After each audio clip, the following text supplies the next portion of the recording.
the name of this video is Lorentz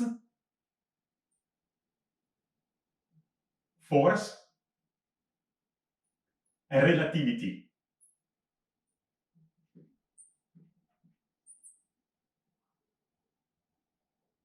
This video is very interesting and in fact is the first of a series of 3 videos about Lorentz force and special relativity.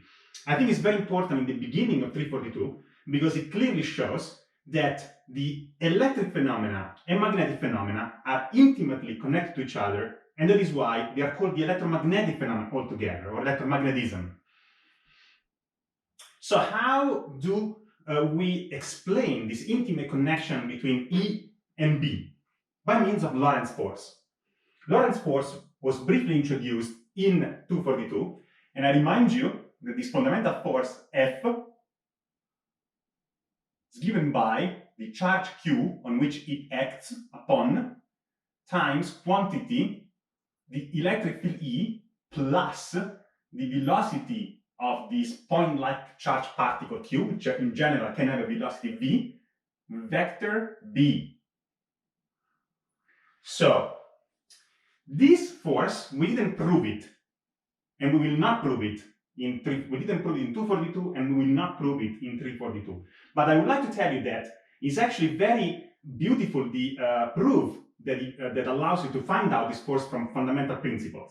So how to do that, just to give an idea if you're interested, the way to prove this from fundamental principles is by means of Lagrangian mechanics in moving reference frames. So if you look up these kind of keywords, you should be able to find out, if you, in other words, if you express the Lagrangian of a mechanical system in a moving reference frame, built in that construction, this force is in there, beautifully. Feynman, in the chapter about the least action principle, briefly touches on this, but as far as I remember, doesn't really prove it. You should try to look up books on mechanics to really find out about this concept. Perhaps also the Landau book number 2 does it. But it's basically built in Lagrangian mechanics, which is really, really beautiful. So it's very fundamental, this force, very fundamental. So what are the key items of this force? Of course, we have an electric component, QE. In order to have a magnetic component, we need 2 key features. So this is the magnetic component. So the first key feature is that we need a point-like particle Q characterized by a non-zero velocity vector V. The second key feature is that we need B, which is generated on its own by an ensemble, so an Avogadro number of moving particles.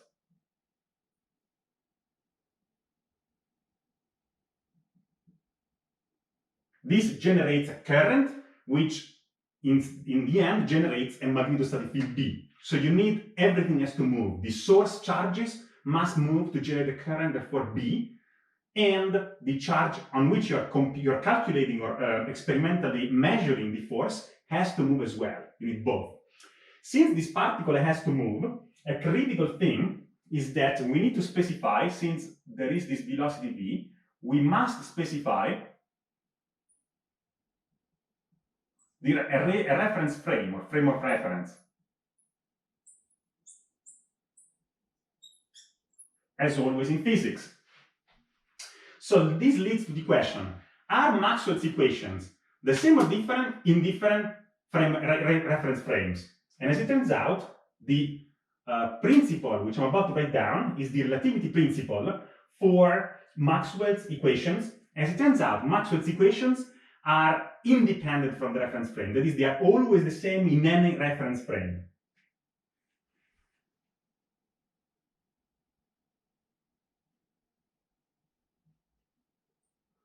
EQS for equations.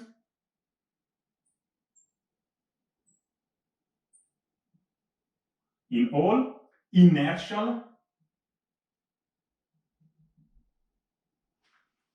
reference frame, in brief, let us call it RF. So RF means reference frame. In all inertial reference frames, Maxwell's equations are the same, which means if we attempt to solve a problem, as we shall in these 3 videos, in one reference frame or in another reference frame which is inertial with respect to the first one, then we must find the same result, the same force. If we find different results, we've done a mistake. That's the beauty of what we're about to do, is in this statement, this principle of relativity, of special relativity for Maxwell's equation. Okay, so now, given all that, so we need to find the same force, we want to set up a problem where we have two different frame of references, reference frames, okay, inertial reference frames. So the problem, the typical problem, which is done also by Feynman, but he doesn't go into enough many details in my opinion, is the following. So we consider a wire, let's say quasi-filiform, so that its cross-section is much smaller under square root compared to its length. So let's make a nice sketch in this region of space here on the board. So we're going to have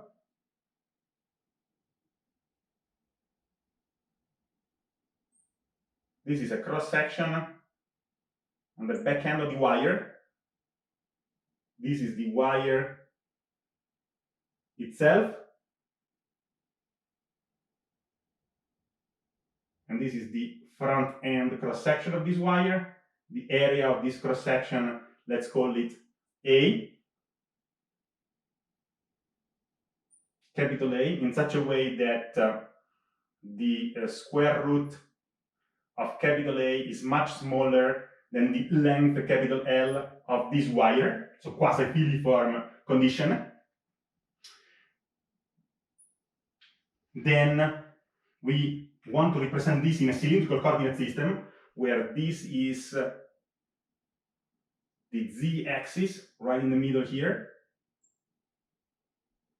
This is the origin. This is the r-axis. This is origin, and here, right-hand rule, bar phi has to go in this direction. Right-hand rule. Right-hand rule, RHR. All right, then we consider a single point-like a charged particle Q right here. And let's consider this particle is negative, so it's minus Q. You can do the same for a positive particle. Let us assume that this particle is characterized by a velocity v naught pointing in the same direction as z, in this fashion. Inside the conductor, we have two types of particles, ions, which are positive. So ions, ρ plus, are characterized by a positive charge density, ρ plus, type of the ions. Ions, let's assume that we are in a frame of reference, in a reference frame F, which is consistent with the wire. In this case, the ions are fixed, so the velocity v plus of the ions is obviously vector 0. Whereas the negative particles, which are the charge-free carriers of electrons in this case, they move, let's suppose that they move at the velocity v minus equal v, pointing in this direction to the right. This is the velocity v. So, how do we do that? We do that by establishing a current, let's say a steady current on this object. So this means there is a steady current. It doesn't have to be steady. Let's suppose that it's a steady current on this object. So that's exactly what this means. By definition, as I already told you in 242, the current, even though it's generated by negative particles, we need to consider it always by definition as that generated by equivalent positive particles moving in the other direction. We know that this is always true. Therefore, by definition, the steady current for this object, for this circuit, points towards left. And let's keep this in mind. Because its F is basically the current generated by positive particles moving in the opposite direction compared to ρ minus. Now, these positive particles do not exist. Of course, it's ρ minus what carries the current, and has nothing to do with this ρ plus here. It's just a definition. All right. In addition, let us hypothesize that this wire is initially, throughout this experiment, uncharged. Mathematically, this simply means that ρ plus plus ρ minus times the length of the wire times the cross-sectional area of the wire has to be equal to 0. And so, for example, this means that rho minus is equal to minus rho plus, if you compute this equation, this simple equation here. Now, in this reference frame F, which is that of the wire, clearly, in this case, since the wire is uncharged, there cannot be a QE component to Lorentz force.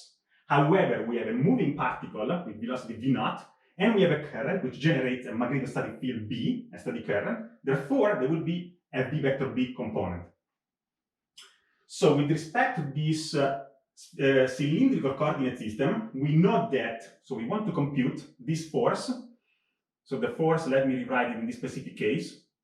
The force, the Lorentz force becomes simply minus Q in this case. So let's remember, let's put right away the signs properly, because we're considering a negative particle minus Q, times the velocity V naught, which is that of the particle, crossed with B. So what is V naught with respect to this coordinate system? It's nothing but its magnitude V naught times UZ, because it points in the Z direction. What about B vector? Well, this we have computed it for a filiform or quasi-filiform indefinitely long line, which is true under these conditions in 242. So note that the current I by definition points towards the left right-hand rule. This means that the direction of the B field is opposite compared to this var phi. So it's minus mu naught times the current I that generates the field divided by 2 pi r u var phi. Minus again because I points opposite with respect to Z. Now, what is the definition of current I? The current I is the flux of J through the cross-sectional area A. Definition of steady current, and these are steady currents here. What about J? Definition of J is, since by definition I is the one associated with positive carriers, so it has to be rho plus, which is the same as minus rho minus if you want. So it's rho plus times the velocity V, which is the one here, this velocity, times A. So this is my current. Now that we have all these quantities, we can plug them back in here, and eventually we find that the force, the Lorentz force F, we're almost there, is minus Q times V naught amplitude times UZ. This has to be crossed with U phi. And then we have another minus sign up here, minus mu naught. I is the flux of J through A, so it's rho plus times V definition of J times A, C242 for this definition of J, divided by 2 pi r. So let's verify. So we have minus Q V naught with its own direction, crossing the direction of B field, minus mu naught I, which is rho plus VA, divided by 2 pi r. That's perfect. Note that with respect to this specific cylindrical coordinate system, let's resketch it quickly here. This is the center. This is UR, the radial unit vector. This one is UZ, and this tangent here is U var phi. Clearly, when I do UZ vector U var phi, I obtain minus UR. Therefore, we have minus minus plus, but this vector product gives it another minus 1. So this force is negative. Then, so we have minus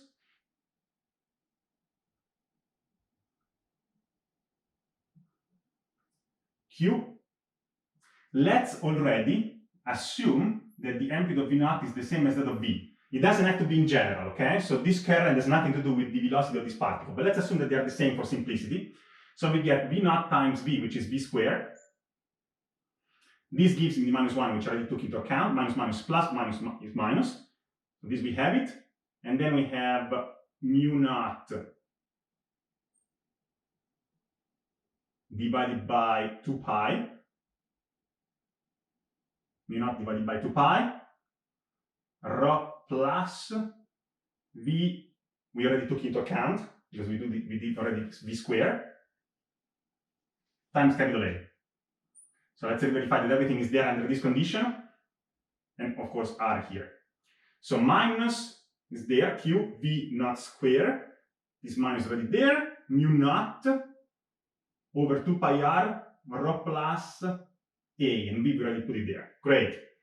So now, eventually, at some point at the end of 342, we are going to find out a very important equation, which is called D'Alembert equation or wave equation. Okay.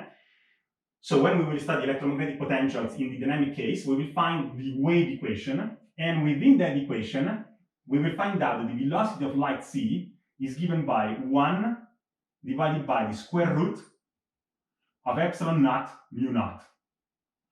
Therefore, we can rewrite mu naught by squaring and redividing equal to 1 over c square epsilon naught.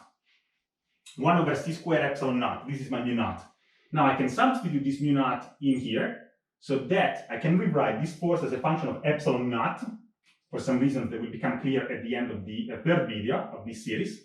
And so the Lorentz force will be minus q, typically people write it like this, divided by 2 pi epsilon naught, which comes from this substitution. So minus q 2 pi epsilon naught, v squared divided by c squared, which is unitless, this quantity here, v squared over c squared. And finally, we have rho plus times a divided by r, and the direction is ur, which we also need to place, obviously, here. So let's verify that this is correct. So direction is ur, minus q divided by 2 pi epsilon naught from this substitution. So mu naught I exchange with epsilon naught times c squared. So v squared over c squared, which is unitless. That's why we write it like this. And the only thing left here, mu naught over 2 pi, we already take into account, rho plus a times divided by r ur. So it's a radial force which pushes the particle towards the wire. So it's, and you can try to solve dynamics of this if you want. So let's circle this, because eventually this is the force. To be precise, this is valid for r larger, strictly larger than 0. This is the force in the reference frame F. Okay? Now, what we want to do next, we want to compute a similar force, Lorentz force, but in another reference frame, F prime, which is consistent with the particle moving at velocity v naught. So we jump on this particle, so that now this particle is steady, stationary, and the wire moves. Okay? We need to be able to find exactly the same force. If not, it's not true that Maxwell's equations are the same in all inertial reference frames. Okay? So minus q over 2 pi, v squared over c squared, rho plus over a, ur. So to summarize this video, which is the first of a series of 3, we want to investigate the Lorentz force in different reference frames. In fact, in Lorentz force there is a velocity, therefore we need to specify a reference frame in order to write it down. As it turns out, the principle of relativity tells us the Maxwell's equations are the same in all inertial reference frames, RFs. We consider the case of a quasi-filiform wire in a reference frame inertial consistent with the wire itself, and there is a particle negative moving at a certain velocity parallel to this wire. With all these definitions, considering that the wire is uncharged, there cannot be an electric component to this force, only magnetic, which we computed, and it boils down to this result. The only thing which I told you, which we will prove later in 342, is this equation here, this definition here, which is that of velocity of light. So for this, you need to wait a little bit longer. And now we need to keep this in mind and verify that this is the same when we consider another reference frame F prime, which is consistent with the particle minus q. That's it.